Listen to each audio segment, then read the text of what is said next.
जे 2 वर्ष सरकार 2 गुणा विकास बढ़ी आप बुझीपारे जे केते मार्क आम दवा बुझीपारे जे ये सरकार आसिला परे जहाँ भी प्रतिश्रुति देते आम प्रगति करुचु आउ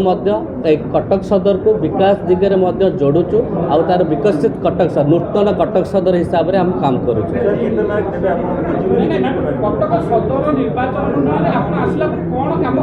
आपण देखते मु आसला गोटे ब्लॉक लेवल स्टाडियम गतिराजपाटन जहाँकि 14 कोटी आपण आरडी डिपार्टमेंट माध्यम 645 करोड़ फंड सैंक्शन हो जाए नुआ ब्रिज 4टी करा जाए मुक्कामेश्वर पुरी घाट ब्रिज 154 कोटी टंका सिडुआ नदी में 2टी ब्रिज दीटाक ब्रिज 150 करोड़ आहरी खेंटाल महानदी ठारे से ब्रिज 200 कोटी टंका सिल्लोरु आउ साउकेत ब्रिज जहाँकि आम सरकार पर सैंक्शन करेलु सी 100 करोड़ टंका यहीपरी आउ रोड आपण देखिए 100 करोड़ रोड करूँ आरडी डिविजन माध्यम आम 700 करोड़ काम कर सारूँ 700 करोड़ आउ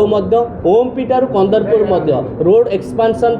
कॉरिडोर करने एलिवेटर कॉरिडोर करने 645 करोड़ दि जाए आपन अराउंड देवे 1500 करोड़ इंफ्रास्ट्रक्चर कनेक्टिविटी करा जाए आपन टेंडर फ्लोटिंग हो गला आरंभ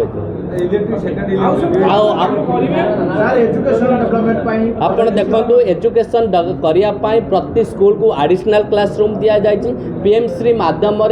बेंडकार स्कूल आउ देउली स्कूल को अपग्रेड करा जाए प्रति कॉलेज को 1 करोड़ लेखा फंड सैंक्शन करा किशोरनगर कॉलेज को कंदरपुर कॉलेज को नेमाल कॉलेज को आउ आमर सुदर्शन महाविद्यालय को